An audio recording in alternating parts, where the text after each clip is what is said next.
اپنے بڑوں سے ہم نے سنا ہے اور کتابوں میں پڑھا بھی ہے کہ حشر کا جو دن ہوگا نا، اس دن ہر کوئی اپنی جان بچائے گا، ہر کوئی اپنا ملبہ دوسرے کے اوپر پھینکے گا، اور ہر بندے کی خواہش ہوگی کہ اس کی جان چھوٹ جائے کسی طرح اور اس کا بیڑا پار ہو جائے۔ حشر کے دن ایسا ہی ہوگا۔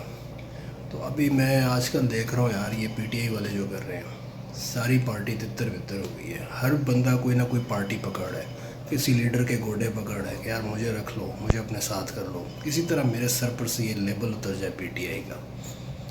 یہ وہی لوگ ہیں جو صرف 3 ہفتے پہلے، 9 مئی سے پہلے، عمران خان کو دنیا کا واحد انقلابی لیڈر کہتے تھے اس سے بہتر آدمی کوئی نہیں ہے، اس کے لیے سب کچھ کرنے کو تیار تھے۔ اور ان کو تو چھوڑیں، ہم لوگ ان کے لیے، ان کے بیانات کے اوپر اپنی دوستیاں ختم کر لیتے تھے، لڑتے تھے کہ ان کو برا کوئی نہ کہے۔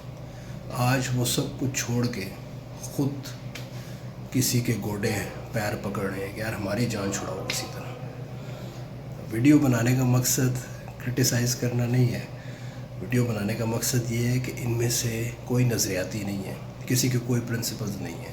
ہر بندہ پاور کے لیے، طاقت کے لیے سیاست میں آتا ہے۔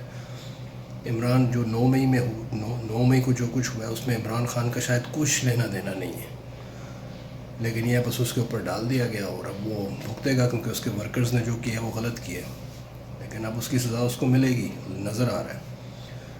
تو اس کے ساتھ تو جو ہوگا سو ہوگا، لیکن یار اس کے فالوورز کو دیکھیں، جو اس کے پارٹی ممبرز ہیں، وہ کیسے سب کچھ چھوڑ چھاڑ کے اب اس کے خلاف بولنا شروع ہو گئے۔